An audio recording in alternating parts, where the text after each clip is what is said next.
हैं बिहार की, जहां पर नीतीश कुमार के महिलाओं को कहे जाने वाले शब्द और पेपर लीक को लेकर बिहार के नए कानून पर निर्दलीय सांसद पप्पू यादव ने क्या कुछ कहा है, वो आपको सुनवा देते हैं। सांसद पप्पू यादव हैं।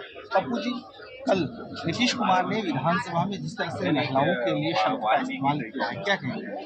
ये मैं बार बार कहता हूँ, नीतीश कुमार जी तो पहले भी महिलाओं के लिए कई बार प्रजनन शक्ति पर जिसकी आलोचना नरेंद्र मोदी जी ने भी की थी, और अब उनकी उम्र को बहुत ध्यान में रखा जाना चाहिए।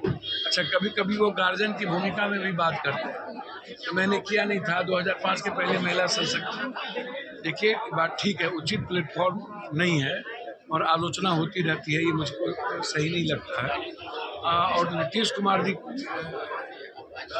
को निश्चित रूप से महिलाओं के बारे में कोई शब्दावली का चयन बहुत गंभीरता से करना होगा। उनको मैं सलाह नहीं दे सकता हूँ, लेकिन मुझे लगता है कि जो विपक्ष आलोचना करते हैं, 3 महीना पहले तो साथी थे, और इन लोगों का करतूत क्या है आप उठा के देखिए ना। ये लोग क्या करते हैं, इन लोग का आचरण क्या है? सब तो हमाम में नंगे हैं ना भाई। हर डाल पर उल्लू बैठा जामे गुलिस्ता क्या होगा? तो आप सिर्फ एक का आचरण चरित्र नहीं देखिए, सभी लोगों की स्थिति देखिए। और कल ललन बाबू ने राबड़ी देवी जी के बारे में बोल दिया, जो गलत है। साथ में आप 1 साल रहे हैं, 2 साल रहे हैं, 24 घंटा बैठते रहे हैं, तो ये गलत है ना। गलत तरीके की परंपराओं को अब लागू नहीं कीजिए। बिहार के विकास पर चर्चा नहीं होगा, सब लोग गायब रहेंगे, तो ये गलत बात है। और मुझे लगता है कि नीतीश बाबू को ऐसी चीजों से बचना चाहिए। बिहार में पेपर लीक को लेकर के एक नया कानून आया है, जिसमें सख्त से सख्त लागू करने की बात। देखिए, मुझे लगता है कि कानून मजबूत बहुत पहले से है। बाबा साहब के अम्बेडकर का जो संविधान है ना, उसको एक्ट करने वाला हिंदुस्तान में कोई ऐसा कौन व्यक्ति होगा? सभी लोग हमाम में नंगे होंगे, सबका शेयरदारी और भागीदारी होगी। पेपर लीक पर आज तक चोट नहीं गए। बालू माफिया सब 3 महीने पर जेल से निकल जाता है, शराब माफिया सब कौन बचा रहा है? चार्जशीट कौन दे रहा है? डायरी कौन लिख रहा है? नाम कौन छटा रहा है? कमजोर कौन कर रहा है? समय पर चार्जशीट क्यों नहीं दिया जा रहा है? सजा क्यों नहीं करवाया जा रहा है? चीजें क्यों नहीं आप ला रहे हो? इसको पॉलिटिकलाइज क्यों करते हो? कानून बनाने से नहीं होगा, ये फालतू बातें हैं। जो कानून बना रहे हैं सब लोग मिलकर के इन्वॉल्व हैं, तो उनसे पूछिए ना कि वो उनका इन्फॉर्मेशन कब खत्म होगा। चलिए, धन्यवाद। मनोहर केसरी, इंडिया न्यूज, दिल्ली। बिहार के मुख्यमंत्री नीतीश कुमार अक्सर भावनाओं में बहकर कुछ ऐसा कर जाते हैं जिससे वो विरोधियों के निशाने पर आ जाते हैं। उनकी आलोचना शुरू हो जाती है और कल भी ऐसा ही हुआ। विधानसभा में नीतीश को विपक्ष ने आरक्षण के मुद्दे पर घेरा तो वो आपा खो बैठे।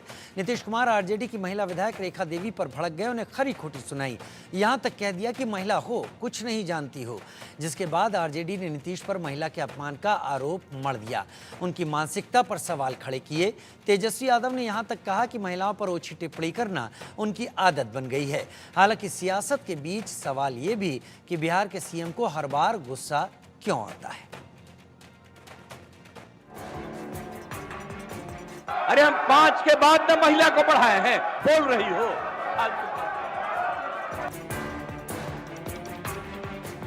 बिहार के मुख्यमंत्री नीतीश कुमार का पारा चढ़ गया। विधानसभा में गुस्सा 7वें आसमान पर पहुंच गया। नीतीश इस कदर भड़के कि आपे से बाहर हो गए और आरजेडी की महिला विधायक को विधानसभा में ही फटकारने लगे। अरे महिला हो, कुछ जानती नहीं हो, महिला को अरे बोल रही है, कहां से आते? इन लोगों के साथ जो हैं, ये लोग कोई महिला को आगे बढ़ाया था? अरे हम 5 के बाद न महिला को बढ़ाए हैं, बोल रही हो। इसीलिए हम कह रहे हैं, चुपचाप सुनो। अरे ऐसे ही बोल रहे। अरे क्या हुआ, सुनोगे नहीं? हम तो सुनाएंगे, और अगर आप नहीं सुनिएगा तो आपकी गलती है। नीतीश कुमार के इस गुस्से की वजह है विपक्ष का विरोध। दरअसल नीतीश कुमार जब विधानसभा में बोलने के लिए खड़े हुए तो विपक्ष आरक्षण को लेकर उन्हें घेरने लगा। अपने भाषण के दौरान नीतीश बार बार विपक्ष के विधायकों से अपील कर रहे थे कि एक बार पूरी बात सुन लीजिए, लेकिन इसके बावजूद सरकार के खिलाफ विरोध के सुर बुलंद होते रहे, जिस पर नीतीश बाबू आग बबूला हो गए। विरोध कर रही आरजेडी विधायक रेखा देवी पर भड़क गए। अरे महिला हो, कुछ जानती नहीं हो। नीतीश भड़के तो आरजेडी विधायक रेखा देवी ने भी सीएम के खिलाफ मोर्चा खोल दिया। रेखा देवी ने नीतीश कुमार पर महिलाओं के अपमान का आरोप लगाया और माफी की मांग कर दी। नाराज तो सारे महिला होंगी, इस बात को सुनेगी और देखेगी कि महिलाओं के साथ इस तरह से नहीं होना चाहिए। महिलाओं को सम्मान मिलना चाहिए। एक तरफ सम्मान की बात करते हैं, एक तरफ बेटी बचाओ बेटी पढ़ाओ की बात करते हैं, और एक तरफ देखिए किस तरह से बात करते हैं महिलाओं के साथ। तो उम्मीद नहीं था कि इस तरह से बोलेंगे, लेकिन आज तो गजब बोले हम लोग के साथ। ये पहली दफा नहीं है जब महिला के अपमान पर नीतीश कुमार घिरे हों।